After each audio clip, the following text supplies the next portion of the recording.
What's up, guys? I hope you're well. Today we're checking out the rules of Pato, also known as Horseball, explained. Let's get into it, shall we? Nin explains the rules of Pato. The object of the game is to score more goals than the opposing team. Pato is the national sport of Argentina and is played on horseback on a field that measures a maximum of 220 meters by 90 meters, with runoff areas on each side of the field. There are goals at either end, which are a 1 meter hoop that stands 2.4 meters above the ground. Teams consist of 4 players on horses, known informally as gauchos, and they must have contact with the stirrups and reins of the horse at all times. The idea of the game is to grab the ball, known as a pato, and throw it into the goal. A modern pato is similar to a regulation-sized soccer ball, with 6 leather handles attached around it. The idea is to ride on horseback towards the goal, and throw the pato into the goal before the opposing team can defend it. You can also pass the pato to a teammate if you want to. It seems simple enough, but there's an important concept you must understand. Playing the pato.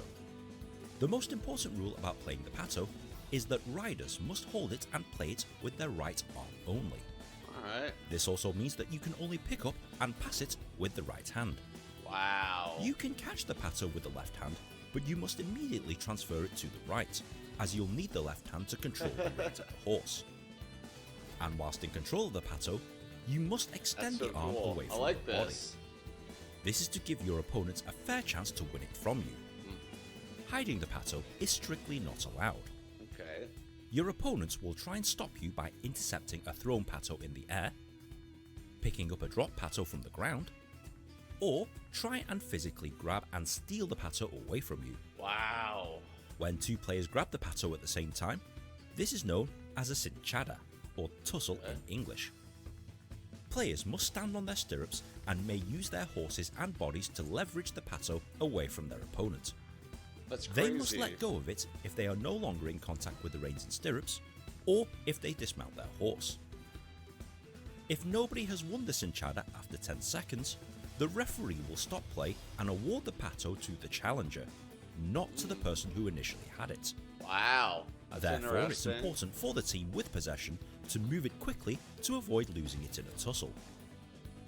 The cinchada is the most important part of pato, and sometimes players get aggressive to the point where they injure themselves, injure each other, and in the past lose their lives.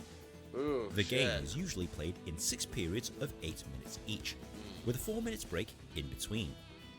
The high score at the end of time let the horses rest. If scores are level at the end of time, it is a drawn game, but in games where a winner must be decided, they carry on playing and the team that scores first wins. That's basically the gist of it, but there's a few other things that you need to know before playing or watching pato. For example, the players. As mentioned previously, the game is played with 4 players per team, and they must wear white riding breeches, a helmet, possess a riding crop, and have their player number 1 to 4 sewn onto their playing jersey, which also denotes their position. They are also permitted to substitute their players and horses during a game, but the clock does not stop when this happens.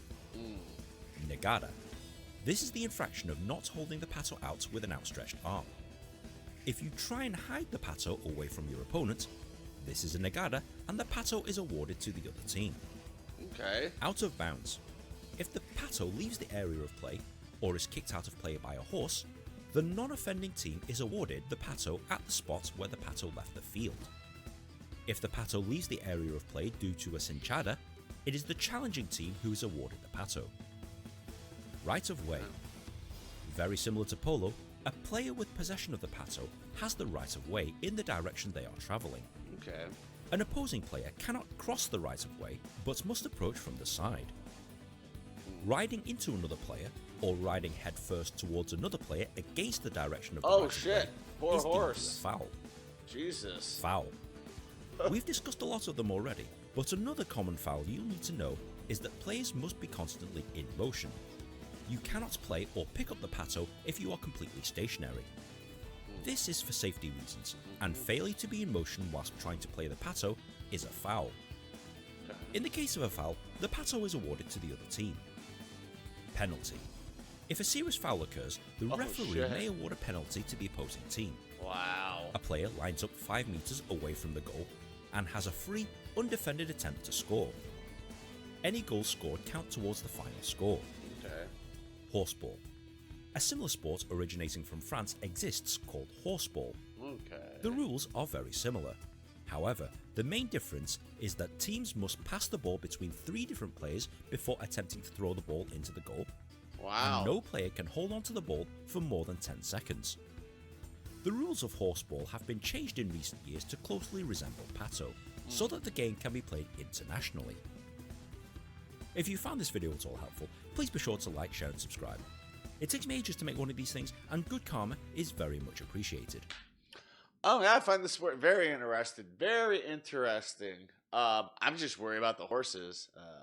I do sponsor a horse at a local rescue, and man, a couple of those tumbles that the horses went down, I was like holding my breath, like, oh no, poor horsey. But hopefully, there's not too many injuries to horses in this game. But I'm pretty sure their life expectancy is fairly short compared to those who are trail horses, or horseback riding horses, or just even family pet horses or whatever you want to call it. But I hope you enjoyed this as well. With that being said, I want to thank you all for watching. Stay safe and don't forget to wash your hands.